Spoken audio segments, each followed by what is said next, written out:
Estás escuchando La Nación Podcast. A continuación, el equipo de revista Rolling Stone te cuenta la historia detrás de los vinilos clásicos del rock en Discos Esenciales.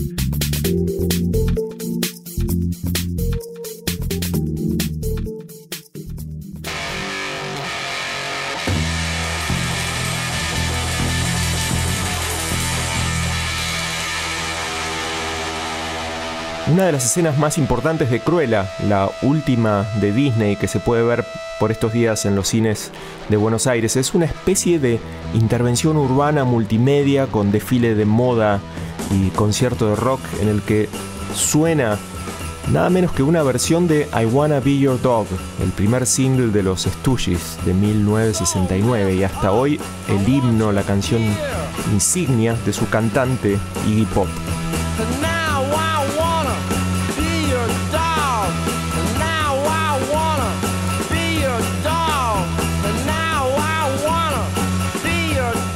Muchos padres que habrán llevado a sus hijos a ver la película se habrán sorprendido.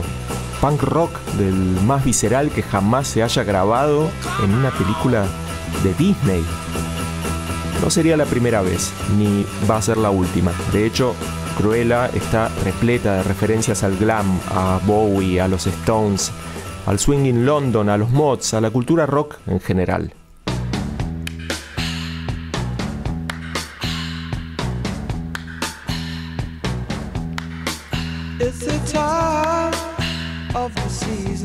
En otra escena determinante de esta película, Emma Stone, como Stella Miller, camina por la pantalla al ritmo de Time of the Season, el tema más conocido de Odyssey and Oracle, el gran disco psicodélico de los Zombies, la banda inglesa, grabado en 1968, muy cerca de la Wanna Be Your Dog de los Stooges.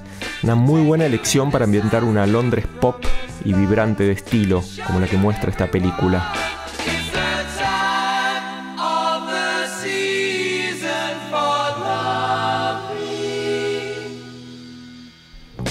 Son apenas un par de ejemplos, tomando solo un estreno y uno muy reciente, de la estrechísima relación entre cine y rock.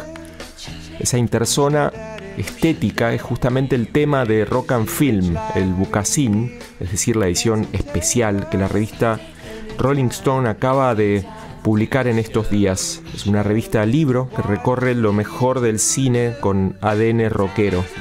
Un linaje que arranca con aquellas películas protagonizadas por Elvis Presley en la década del 50, como Jailhouse Rock, pasa por clásicos como Easy Rider, toda la filmografía Beatle, que es bastante amplia, hitos como The Wall, de Pink Floyd y Tommy de los Who, y biopics como aquella de Sid Vicious, la de los Doors, la de Jerry Lee Lewis, y llega hasta estos días con tanques tan exitosos como Rhapsodia Bohemia, la película sobre Queen que trajo para la banda una nueva generación de fans que nunca la habían escuchado. Mi nombre es Daniel Flores y en este primer episodio, la segunda temporada del podcast Discos Esenciales de Rolling Stone, vamos a repasar precisamente algunos de los mejores momentos del cine rockero, junto con una super banda de invitados. Desde que los compases de Rock Around the Clock de Bill Haley and His Comets se escucharon en Semilla de Maldad, la película de Richard Brooks de 1955, la relación entre el cine y el rock quedó fundada y nunca dejó de ser extremadamente íntima y personal. A lo largo de las décadas, teniendo en cuenta las películas seminales de Elvis Presley, la contracultura de finales de los años 60 y comienzos de los años 70, los rockumentales, los mocumentales, las biopics. El rock siempre estuvo presente en la pantalla grande, aportando bandas de sonido, personajes, canciones, temas y tópicos.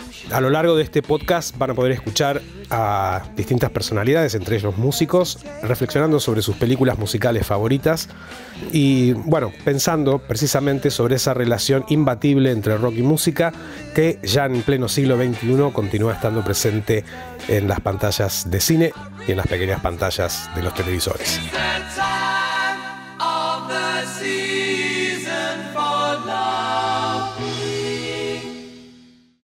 In the town where I was born, El que hablaba era el crítico cinematográfico Diego Brodersen, autor de la nota conceptual sobre la evolución del cine rockero en esta edición especial titulada Rock and Film. Diego marca un poco por dónde pasa el hilo conductor de, por supuesto, un montón de películas de directores, géneros, épocas y propuestas creativas muy diversas. Y ese hilo conductor es el rock, que por cierto también es en sí misma una zona cultural ecléctica.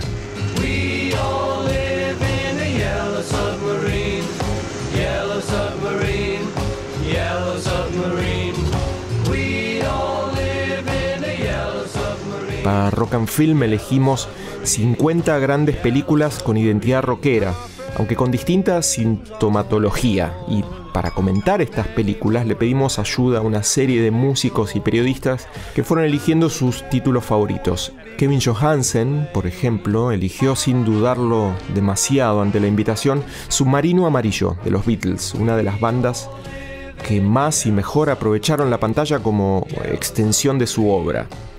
Y muy especialmente así lo hicieron en este film animado de 1968, estrenado después de las más lineales y más simples Hard Day's Night y Help. Kevin la vio en un autocine, nada menos, durante su niñez en Estados Unidos. Sí, creo que fue en un autocine en Arizona. Era niño, con mi madre y mi hermana recién nacida, si mal no recuerdo. Claro, Yellow Submarine. ¿Por qué me parece importante?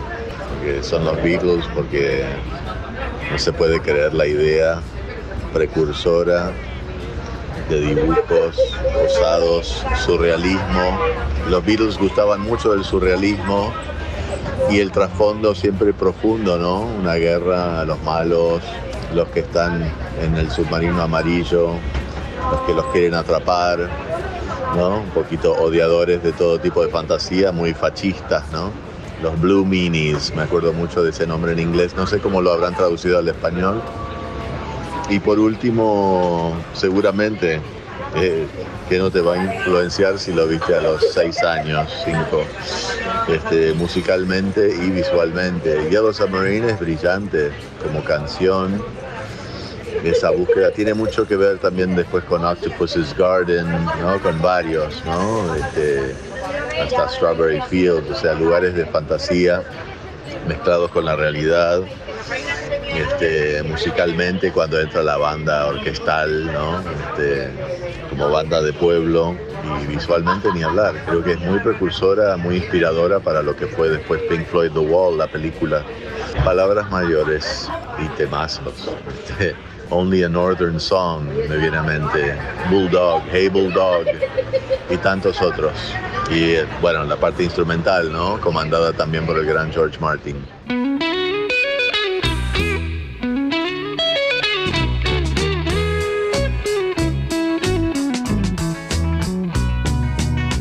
I'd like to be under the sea in an octopus's garden in the shade.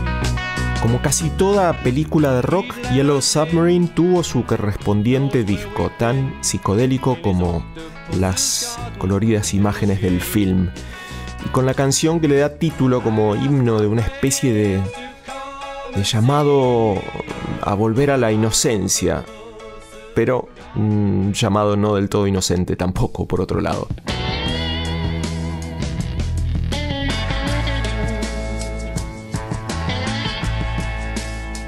Los Stones, en cambio, a diferencia de los Beatles, no se involucraron tanto con el cine como sus rivales de Liverpool.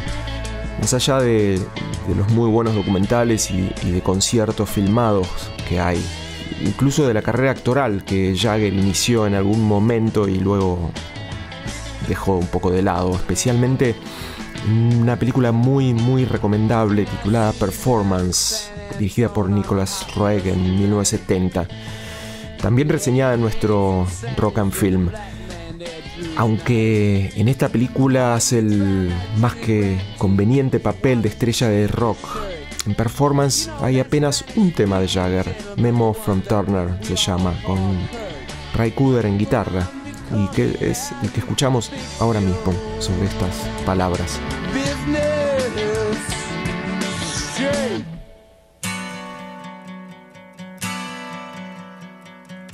Los 70 del cine rockero, sin embargo, no serían ni de los Beatles ni de los Stones, al menos en mi opinión. Serían más bien de los Who, de la tercera posición.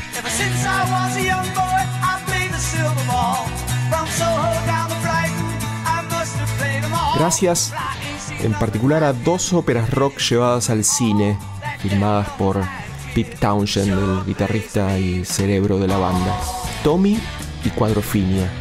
Si no lo entendés, Flavio Cianciarulo, bajista de los fabulosos Cadillacs, también un solista prolífico, te lo explica, no en francés, pero sí muy claramente. Con respecto a Tommy, imagínate que tengo casi 57 años, soy contemporáneo del disco, ¿no? En alguna medida, digamos, me agarró de niño, tal vez, no sé si de joven grande, pero ya de niño interesado por el rock. Yo creo que la primera vez que lo escuché fue en Mar del Plata con un amigo que era DJ, y en esa época entiéndase que los DJ pasaban rock, porque te estoy hablando de un DJ pre-música disco inclusive, o sea, de esos DJ que te pasaban Deep Purple, no sé, Pinball Wizard. Entonces el disco lo escuché en la casa de un amigo, después me lo grabé y posteriormente vi la película en un cine en Mar del Plata, que de golpe te pasaban Led Zeppelin, la canción es la misma, o Escaleras al Cielo, no me acuerdo cómo se llamaba, y también pasaba Tommy en una trasnoche.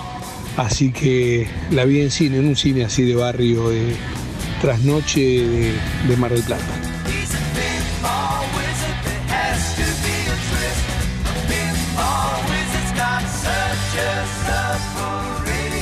Tommy, de 1975, por Ken Russell, es una ópera rock luminosa, lisérgica, por cierto, con números musicales en los que aparecen Eric Clapton, Tina Turner y Elton John.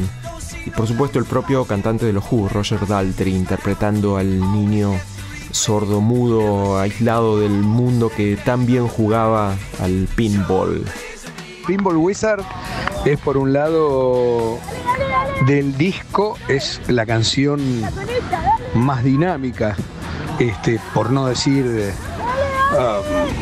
la más apta como para corte de difusión. De hecho era el corte de difusión, ¿viste? Las otras son más como introspectivas o más complejas. Y después, bueno, su lírica, ¿no? El genio del pinball termina siendo él, ¿no? El Tommy, un genio del pinball encubierto, porque nadie se imaginaba que el niño iba a conectar con el mundo exterior a través de un pinball. Y es genial, porque para mí, imagínate que soy de esa generación, digamos, de los fichines, como le decían en el barrio, ¿no? Y en los fichines el pinball primero, ¿no? El flipper, como le decíamos acá. Entonces, es grandioso el Pinball Wizard, gran canción que nos hemos permitido introducir en vivo en Cadillacs. Citábamos al Pinball Wizard en una de las versiones que estábamos haciendo de Vos Sabés, de las últimas giras, que era bastante diferente a lo que habíamos grabado, una versión bastante atípica de Vos Sabés. Y bueno, en la coda había una cita directa: Ever since I was a young boy I played the silver ball, y hacíamos la cita melódica y lírica. Así que imagínate si para nosotros no es algo completamente formativo. El flipper de Who, Tommy, la ópera rock, el disco conceptual, todo cierra para nosotros.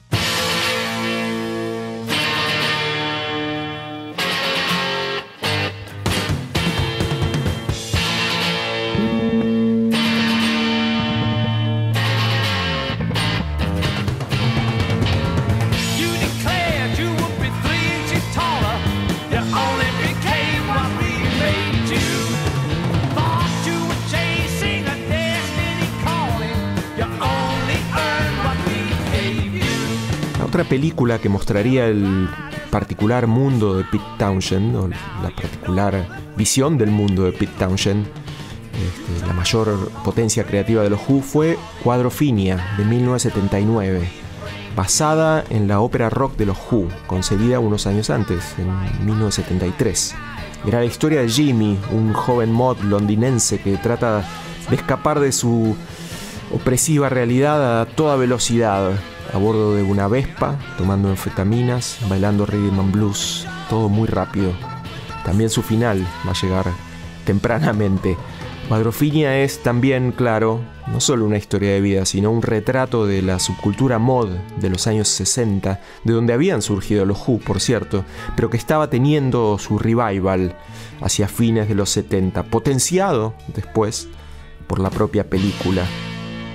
Además de todo esto, es una de las películas favoritas de Boom Boom Kid, alias Necro, el ex líder de los eternos y de culto Fan People. La primera vez que la vi en Campana, en casa de un amigo que era más grande que nosotros. Habíamos ido con un grupo de pibes y en esa época no era muy fácil tener un VHS, por lo menos en mi barrio, y una máquina para ver películas y después, bueno, a ver, para alquilar, ¿no? Y llegar a tener esa copia. Por suerte teníamos amigos que eran también más grandes que nosotros y nos pasaban data, o ya laburaban y tenían un laburo fuerte como para pegar una película así. Al final de la película, cuando terminas de verla, el desamparo siendo un adolescente es brutal y te abre los ojos así, pum, man.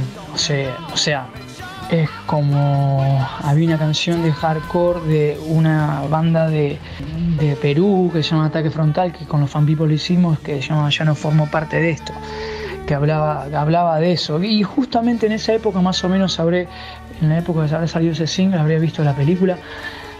Y también me estaba dando cuenta que, claro, sí, los movimientos, prenderme en algo tampoco me iba a salvar, ¿viste? Entonces me llevó a recluirme un poco más. Una película bastante profunda que fue complicada como niño y adolescente verla.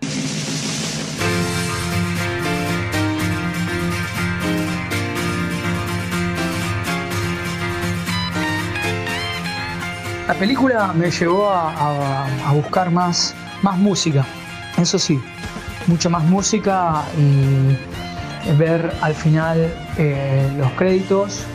Luego compré el long play doble, y había un lado donde estaban todas las canciones que se ponían durante la película que no eran de los Who. Los temas de los Who eran buenísimos, pero estaba muy bueno ver la música que escuchaban ellos, y un soundtrack así, mortal. Me encantó.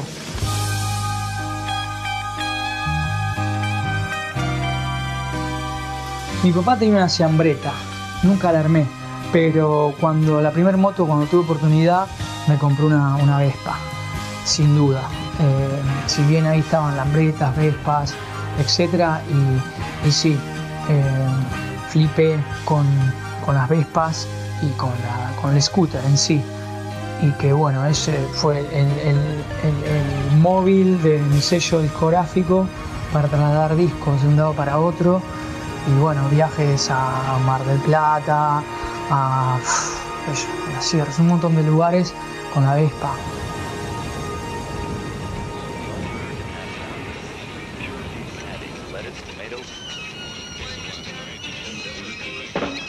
This is Rock and Roll Radio. Come on, let's rock and roll with the Ramones.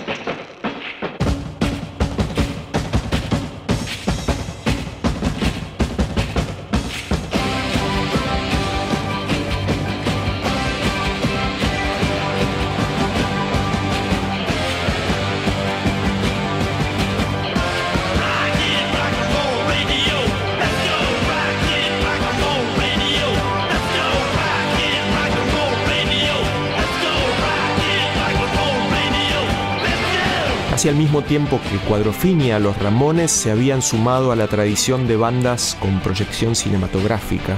con su propia película, Rock and Roll High School, producida nada menos que por el maestro del cine clase B y las historias bizarras, Roger Corman. Claro que el Cuarteto de Nueva York lo haría con toda su punkitud, aunque en una película, por otro lado, muy poco punk, más bien en un plan adolescente y naive. Otra ironía en la particular historia de los Ramones que el periodista Diego Mancusi analiza de esta forma. Si uno va a ver Rock and Roll High School pensando que se trata de una película sobre punk, se va a llevar una sorpresa y no precisamente una buena. Están los Ramones, eso es cierto, pero medio que ahí termina la cosa. En realidad es más una estudiantina como las que se hacían en los 50 que trata de subirse al éxito de Grease, la de John Travolta y Olivia Newton-John. Y así como está centrada en los Ramones, podría haber sido la película de Cheap Trick o de Todd Rundgren, o incluso sobre música disco si la música disco no hubiera pasado de moda justo antes de que se empiece a filmar.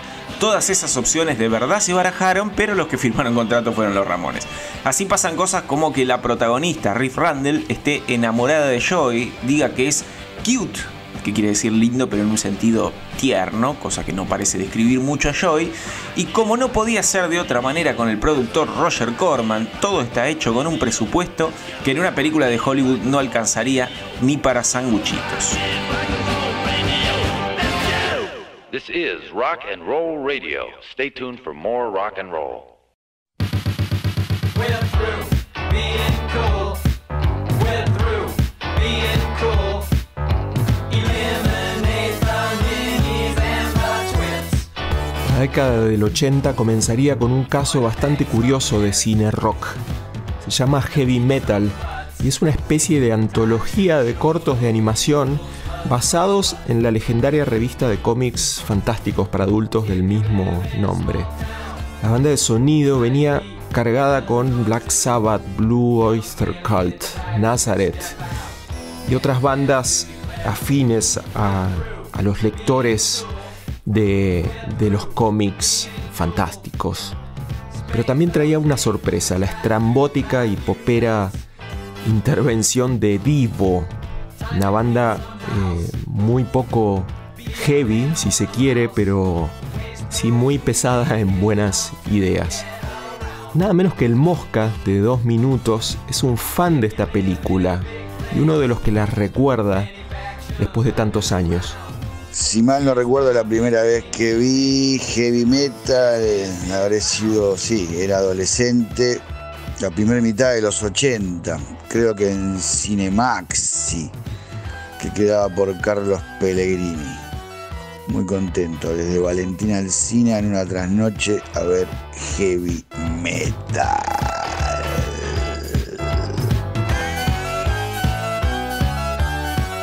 La banda de sonido, sí, estaba buena. Con la que más flashé fue con Divo, que desde adolescente y hasta el día de hoy soy fan de la banda, porque la peli era como una especie de relatos salvajes, bueno, pero de dibujitos, con una bola loca que era la maldad pura, y entonces había como mini cortos dentro de la película. Y en el último corto de la película hay una canción de Divo que la recuerdo, que eso es genial. ¿Qué más había? A ver, estaba Black Sabbath, también estaba en la película. ¿Qué más había? Cheap Trick. Lo más novedoso, así que me gustaba, era Cheap Trick y Divo y Black Sabbath. Y después muchas bandas así metaleras de esa época, ochentera. Journey, Nazareth, creo. Blue Oyster Cult, Stevie Nicks, Donald Fagen, cosas raras. Pero eso sí, es más, creo que hay un disco. Está el soundtrack de la película Heavy Metal. Y para mí el temazo era el de Divo, en el último corto, que es parecido a una escena de la Guerra de las Galaxias. Imagínate en dibujito que entra una guerrera super ultra sexy a un bar y hay unos muñecos re deformes, como unos humanoides tocando, y con una canción de Divo, el momento apoteótico. Eso fue lo más genial del soundtrack de Heavy Metal. Los Rolling Stones no estaban.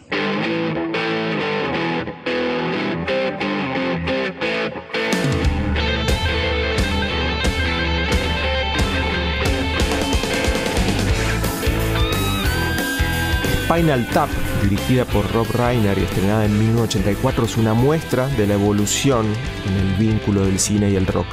Es un falso documental de una falsa banda de hard rock, una parodia, si se quiere, al estilo de Peter Capusotto y sus videos, y una película con repercusión moderada en su momento, pero con un culto que no dejó de crecer desde entonces, con derivaciones raras, tanto como que la banda falsa que la protagonizaba terminó convirtiéndose en una banda real de algún modo, integrada por cómicos, pero que terminó teniendo sus conciertos y sus giras muy reales fuera de la pantalla.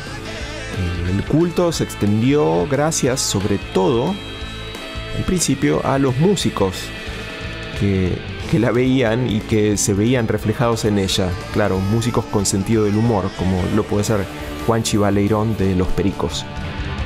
Obvio, la vi y automáticamente me sentí identificado porque es una película que cuando la vi ya estábamos con Los Pericos tocando.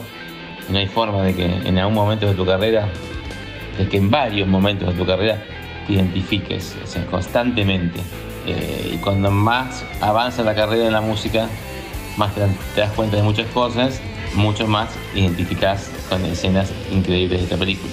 Voy a citar a lo que dijo The Edge en la película It Might Get Loud, que dice algo así como que la película dice Spinal Tap duele por lo cerca que está. Y si lo dice The Edge, ¿qué nos queda a nosotros, no? Obvio.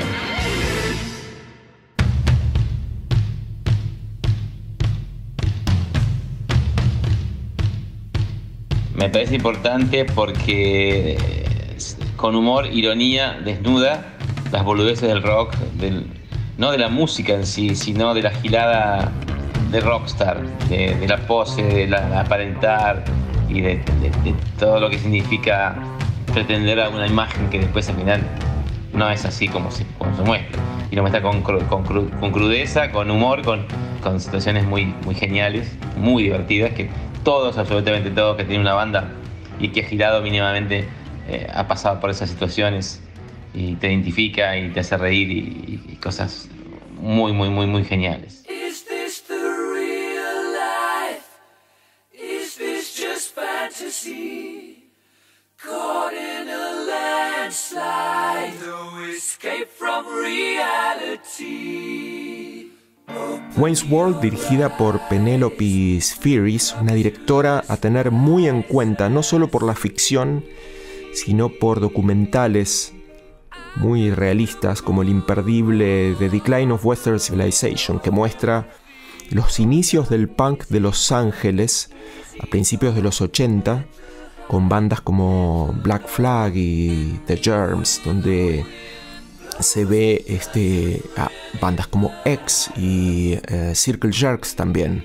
Pero en el caso de Wayne's World es una película nada documental, como decíamos, aunque con un alto grado de humor sobre los clichés del rock and roll. Se estrenó allá por 1992 e incluye una larga seguidilla de gags al tono y una escena antológica de los protagonistas, Wayne y Garth eran sus nombres, en un auto cantando o haciendo la mímica de Rapsodia Bohemia de Queen. I see a little silhouette of a man. Scaramouche, Scaramouche, will you do the fandango? Thunderbolt and lightning, very, very frightening me. Galileo, Galileo, Galileo Figaro. Magnifico! I'm just a poor boy, nobody loves me. He's just a poor boy from a poor family, sparing his life from this monstrosity. Cuenta la leyenda que el propio Freddie Mercury, que murió antes del estreno de la película, llegó sin embargo a ver esa escena en una proyección exclusiva y que dio su consentimiento para que se usara el tema. Un tema del que también cuenta la leyenda era su gran obra, del que más orgulloso estaba. Wayne's World suele ser otra película favorita de muchos músicos que de algún modo ven reflejada su pasión por el rock, que a veces llega a puntos de cierta comicidad, como es el caso de la música y productora Lucy Patané. Bueno, no me acuerdo con exactitud el momento en que vi El mundo según Wayne, pero sí recuerdo que la vi un par de años después de que salió, porque yo ya tenía una banda en el 95, que fue la banda que yo tuve cuando era niña. Yo tenía 9, 10 años y empecé a tocar, y entonces me acuerdo que la vimos con mis compañeritos de banda. Sé que la vi con ellos. Me acuerdo un poco de que bueno, que nosotros ya tocábamos y ya era algo serio. Entonces, esto lo pienso ahora, ¿no? Me acuerdo un poco como sentir que sí, que querer ser rockero es también ser un poco bobo. Pero que también hay algo esto de perseguir lo absurdo, que de niño, por supuesto, no lo ves de esa manera, pero de grande un poco lo empezás a ver de esa manera. Entonces creo que me generó un poco esa contradicción.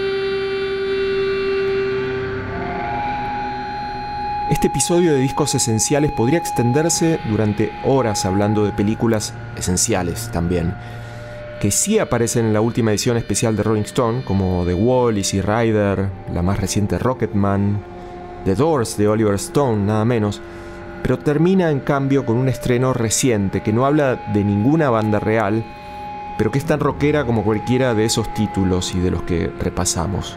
Cuenta la historia de un baterista que de pronto pierde el oído, y se llama Sound of Metal. La dirigió Darius Marder, ganó 2 Oscars, uno al sonido, paradójicamente, y es una de las películas predilectas de Lula Bertoldi, voz y guitarra de Eruca Sativa. Me costó bastante elegir una peli, hay varias que me influenciaron mucho, que me copan mucho, que tienen algo que ver en algún momento de mi vida, pero voy a elegir una que es muy reciente, que se llama Sound of Metal. Sound of Metal sería sonido del metal o algo así, el sonido del metal, una cosa así. Porque bueno, hay un momento en la película muy clave, no voy a spoilear porque es nueva y todavía no caducó el hecho de contar algo y que les cague toda la película. Pero sí, es una peli que me quebró, me hice preguntas, fue fuerte verla y pensar en un montonazo de cosas.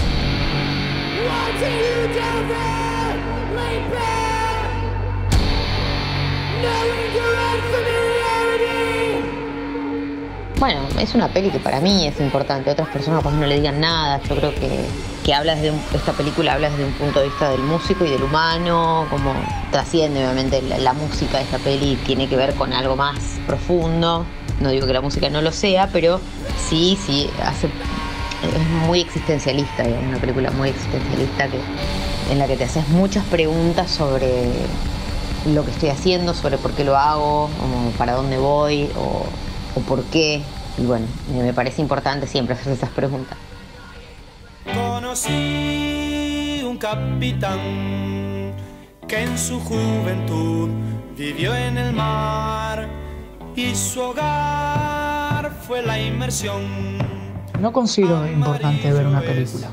Considero importante estar con uno mismo y seguir y hacer tus cosas. Cuando uno va a ver una película es porque se detiene y no sé, aunque soy cinéfilo, pero es porque muchas veces no me concentro y en mí mismo, ¿viste? Buscas algo afuera que no encontrás dentro, pero todo te lleva a vos. Amarillo el submarino es, amarillo es, amarillo es, amarillo el submarino es, amarillo es. Lo que suena es la versión de Submarino Amarillo de los uruguayos de Los Shakers de 1966. Y esto fue Discos Esenciales, segunda temporada, el podcast de la revista Rolling Stone, editado por Leo Fernández, producido por Fernando Fratantoni y relatado por Daniel Flores. Muchas gracias por escuchar y hasta la próxima. Amarillo el submarino es, amarillo es, amarillo es, amarillo el submarino es, amarillo es, amarillo es.